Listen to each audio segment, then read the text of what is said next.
क्या होता अगर हमारे जिस्म में हड्डियां ही ना होती और चांद में से भी एक तरह की स्मेल आती है। और क्या आपको पता है कि माउस का कर्सर थोड़ा सा टेढ़ा क्यों है, बिल्कुल सीधा क्यों नहीं? अगर जानना है तो देखते रहो वीडियो को एंड तक। फैक्ट नंबर 5, नील आर्मस्ट्रांग को मिलाकर टोटल 12 लोग चांद पर जा चुके हैं। और इन 12 के 12 लोगों से जब पूछा गया कि क्या चांद से किसी तरह की कोई स्मेल आ रही थी, तो इन्होंने कहा कि चांद जले हुए गन पाउडर की तरह स्मेल करता है। और किसी भी साइंसदान को नहीं पता कि ऐसा क्यों है। फैक्ट नंबर 4, जब भी कोई 50 केजी की लड़की हील्स पहनती है तो वो एक हाथी से भी ज्यादा फोर्स जमीन पर डालती है। सुनने से तो ये नामुमकिन लगता है, पर ये पूरी तरह से सच है। और ऐसा इसलिए होता है क्योंकि जिस भी ऑब्जेक्ट का सरफेस छोटा होता है वो उतनी ही ज्यादा फोर्स जमीन पर डालता है, क्योंकि हील्स का सरफेस काफी कम होता है। इसी की वजह से जमीन पर ज्यादा फोर्स पड़ती है, जबकि एक हाथी के पाँव चौड़े होते हैं, जिसकी वजह से इतना ज्यादा वजन होने के बाद भी हाथी जमीन पर काफी कम प्रेशर डालता है।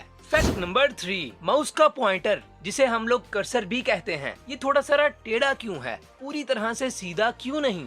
दरअसल इसे डॉगलस एंगलबार्ट ने इन्वेंट किया था। उसके बाद स्टीव जॉब्स और बिल गेट्स ने भी इसी को ही यूज किया। पुराने वक्त के जो मॉनिटर्स थे वो इतनी अच्छी क्वालिटी के नहीं थे, इनमें बड़े बड़े पिक्सेल्स होते थे। एंगलबार्ट ने माउस के कर्सर को टेढ़ा इसलिए रखा क्योंकि ये सीधे पॉइंटर के मुकाबले में पिक्सेलेटेड बैकग्राउंड पर अच्छी तरह से नजर आता था, और उस बैकग्राउंड के ऊपर सीधी लाइंस को बनाना मुश्किल था, जबकि एक टेढ़ी लाइन को बनाना आसान था।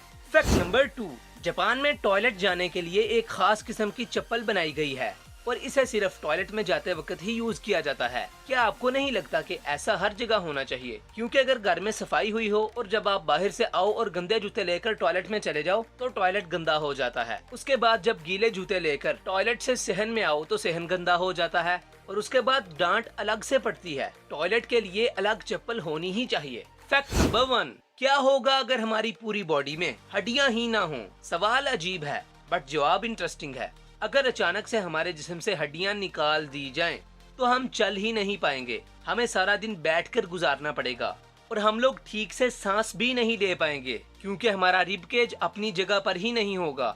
सो अगर मैंने आपको कुछ भी इंफॉर्मेटिव बताया हो तो वीडियो को लाइक करें।